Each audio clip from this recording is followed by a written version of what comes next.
What's making the market pump? As you can see, the market is pumping, right? What's making the market pump? It's simple. Bitcoin. Bitcoin is making the market pump. This is a 4-hour chart. Let's get down to the hour. Matter of fact, let's get down to the day.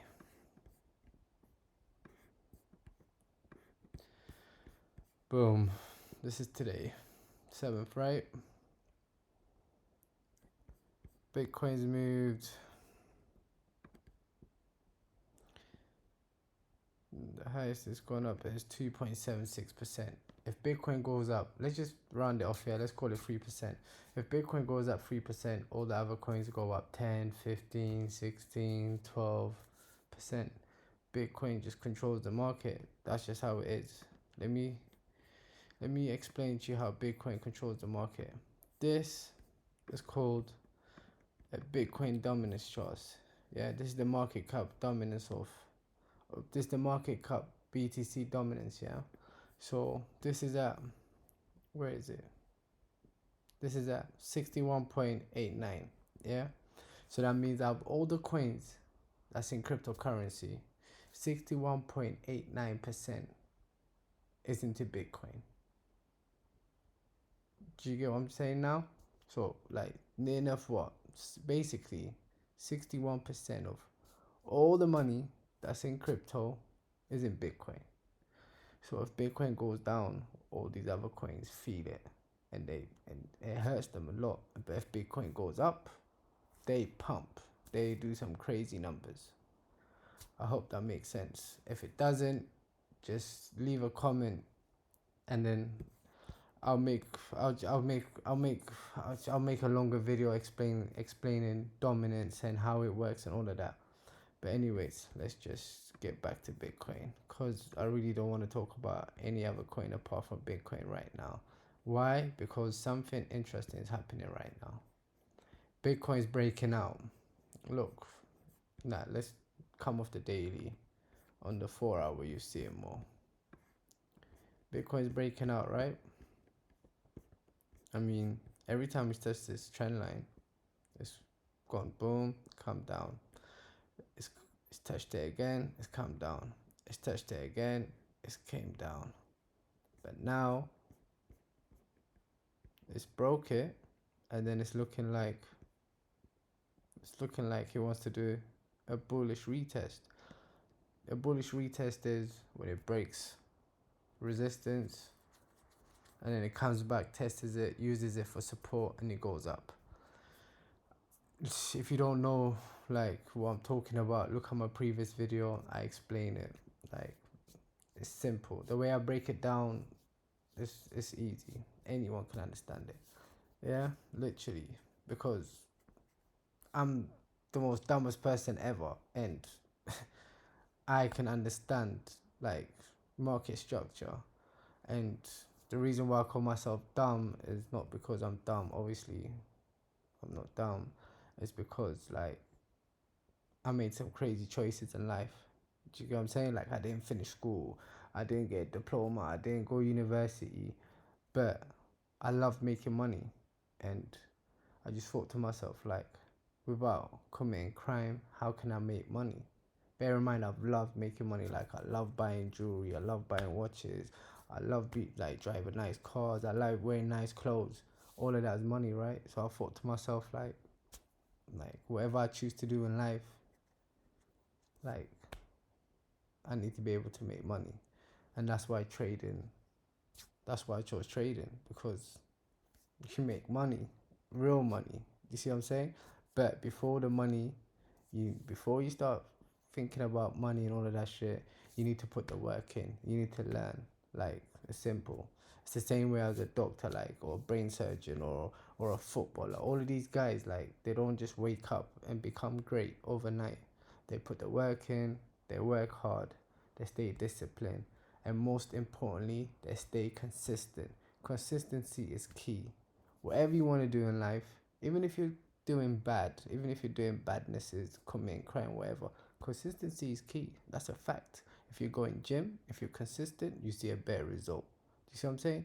Like if you're a like bro, if you're a footballer and you work and you got a weak foot and your left foot is your weak foot, and if you work on your left foot every day, your left foot is not gonna be your weak foot. It's the same thing as trading, isn't it? But anyways, yeah. So the video that I chose, like anyone can understand it. Yeah, anyone can understand it. It's simple. Bearish. I literally break down a bearish retest and a bullish retest. So right now, yeah, I went off a bit topic, but let's get back to it. Right now, Bitcoin is doing a bearish retest, but me personally, I'm not getting excited. Why am I not getting excited, you may ask? Because look, all these other coins are pumping. Why am I not? Why am I not happy?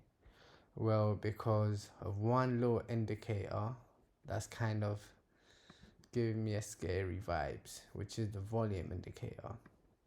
And I need to see more volume. This is the volume right here. I need more volume, man. I need the volume to spike up. Like, I need volume to do something like this. See where it's at right now? It's over here.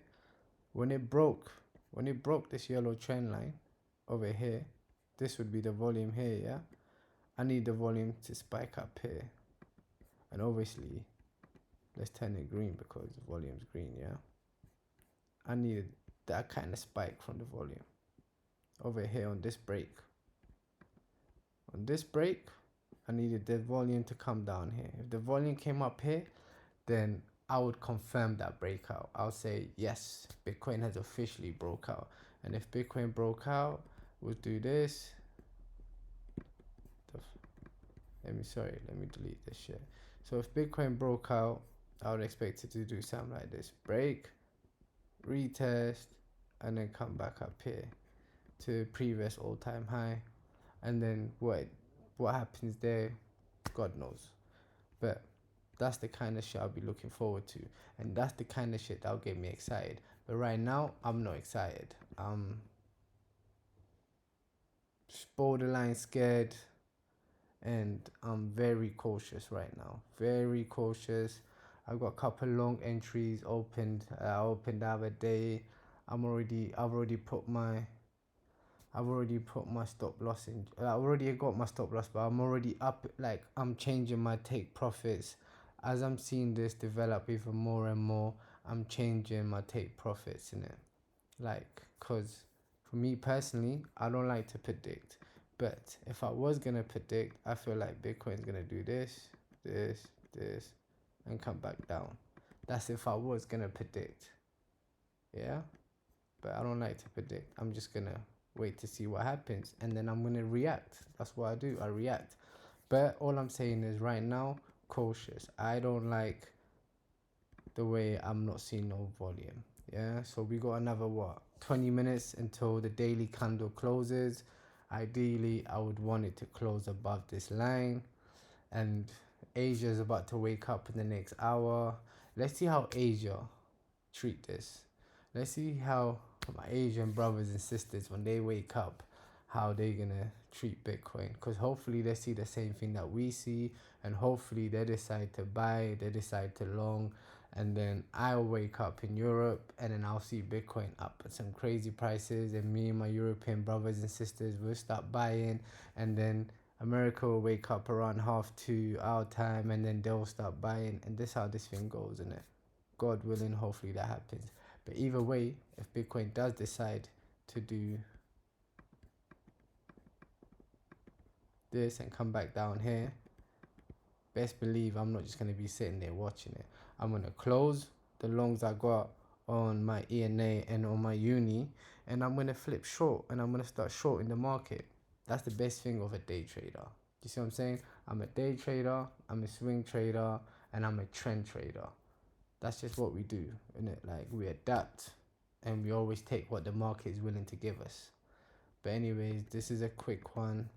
I'm out. Like, subscribe, all of that.